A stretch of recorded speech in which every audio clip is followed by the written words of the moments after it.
AITA for telling my girlfriend I have every right to defend my home after someone started kicking my door in. I, 27M, am in a 2-year relationship with my girlfriend, 26F.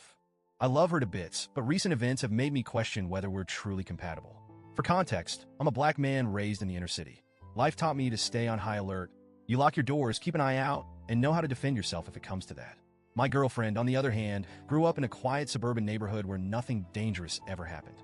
Our upbringings couldn't be more different, and until recently, I didn't think it mattered.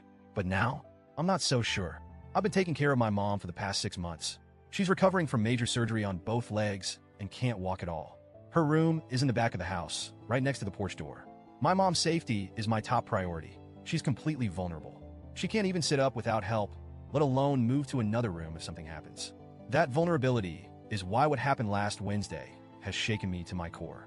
It was just after 2 a.m. My girlfriend was staying over, and we were both asleep when my phone buzzed. It was my mom calling. Her voice was trembling as she said, "Someone's trying to break in." I froze for half a second, my brain processing what she'd said. Then I heard it bang, bang, bang, coming from the back of the house. Someone was kicking the door. I shot out of bed, adrenaline surging.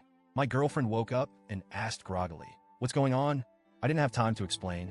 I grabbed my gun from its secure spot, a firearm I own legally and keep locked away responsibly, and rushed toward the back. The sound of those kicks was louder now, more aggressive. My heart was pounding, but I wasn't thinking about myself. All I could picture was my mom lying there, helpless and terrified, just feet away from that door. When I got to the back, I started yelling, "Get away from the door!" My voice was booming, but whoever was out there didn't care. The banging continued. I pulled up the camera feed on my phone. The porch light was on, and I could see them clearly, 3 people, all in dark clothes. One of them turned to the others and said, "Keep going. It doesn't matter." I saw red. My home wasn't just some random target. My family was inside. I activated the speaker on the camera and shouted, "I have a gun. It's loaded. If you kick that door one more time, I will shoot." That's when my girlfriend appeared behind me, frantic. She grabbed my arm and screamed, "No, don't shoot them. It's not worth it." Her voice was shaking, and I could feel her pulling on me, trying to distract me. But I couldn't afford to waver. The people on the porch weren't moving. They weren't scared. If anything, they seemed emboldened. I put my phone down, cocked my weapon loud enough for them to hear, and said, "I'm counting to 3. If you're not gone by then, I'm firing." I started counting. 1. Before I could say 2, they bolted. I stood there for a moment, my heart still racing, trying to process what had just happened. My mom called again, crying and asking if they were gone. I told her they'd left and that she was safe. But then my girlfriend exploded. "Are you insane? You can't just threaten to shoot people," she shouted. "What if you'd actually hurt someone? What if they'd had a gun too? You could have gotten us all killed." Her words hit me like a slap. I just prevented a break-in, maybe even saved lives, and she was yelling at me? I snapped back. "We're not having this conversation right now. I need to call the police."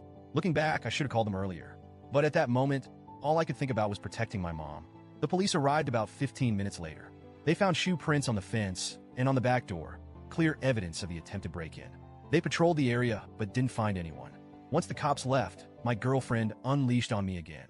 "I can't believe you were willing to shoot someone over a door," she said, tears streaming down her face. "It's just a door." Her words cut deep. "This isn't about the damn door," I told her. "It's about my mom lying there helpless. What if they'd gotten in? What if they'd hurt her? Or worse?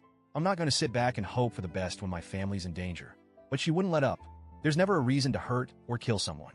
Ever. Violence isn't the answer. It just makes you as bad as them. I couldn't believe what I was hearing. The only reason you think violence isn't the answer is because you've never had to deal with real danger. You've never had to protect someone you love. That shut her up, but the damage was done. She spent the rest of the night in stony silence, and since then, she's barely spoken to me. The more I think about it, the more conflicted I feel. On one hand, I understand that my girlfriend comes from a different world. She's never had to deal with violence or crime. To her, the idea of using a gun, even as a last resort, is unthinkable.